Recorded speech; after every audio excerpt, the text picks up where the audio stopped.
Ang tagalupa na viral ang mukha. Bip bip bip bip bip. Bumibip bip bip bip bip bip bip bip bip bip bip bip na ba? Ang lahat.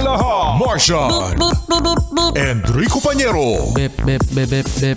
Bip bip bip bip bip bip. Bip bip bip bip bip. Titilaok! Titilaok! Bip bip bip bip bip. Ito na ang 101.1 Yes FM Balitang Hoy, kamusta sa inyong mga lugar mga Yes Friend? Maulan. Meron na mga ilang mga lugar na nag-declare na walang Pacho kasi baha na naman! Baha-baha na naman mga Yes Friend. Oo, unti-unti na namang lumalakas ang ulan dahil yan sa low pressure area. At eto na naman! Sumasagi na naman sa ating isip mga Yes Friend ang flood control. Nasaan kaya yan? Pasensya na kayo mga Yes Friend ha. At yan ang laging nadidinig natin ngayon kasi pinupukpok natin mga Yes Friend ang budget na nagkakahalaga ng 545 billion pesos. Billion ito ha? 545 billion pesos. 545 pesos nga, wala ako eh. Billion pa. 545 pesos nga, mahirap na kitain eh, no? Billion pa kaya. So eto mga Yes Friend, pinangalanan na nga ang mga constructor o contractors. Ba't napunta yung S doon? Constructor. Constructor kasi. Contractors kasi eto ang 15 top 15 contractors na merong pinakamaraming most flood control projects. Congratulations, Legacy Construction Corporation. Pumapangalawa, Alpha and Omega General Contractor and Development Corporation.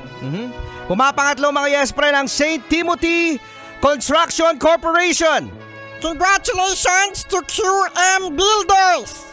Yan, pumapanglima mga Yes Friend sa listahan ng 15 contractors na pinakamaraming most flood control project ay ang EGB Construction Corporation.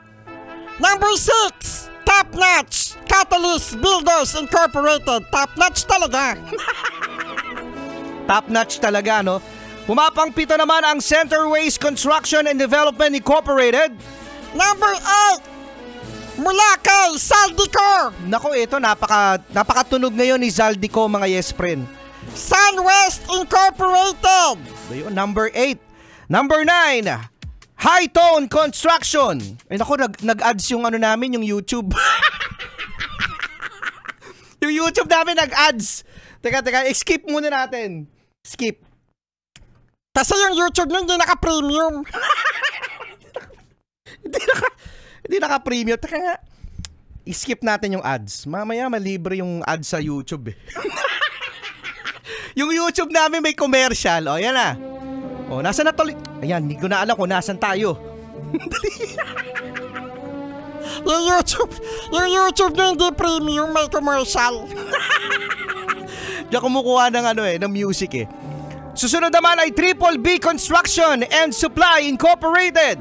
Number 11, Royal Crown Monarch Construction and Supplies Corporation. Number 12, Wawaw Builders. Di wow. Wow. Oh, wow. At number 13, MG Samidan Construction. Number 14, LRTT Builders Incorporated. Number 15, Road Edge Trading and Development Services. Sila mga Yes Friend ang top 15 contractors with the most flood control projects.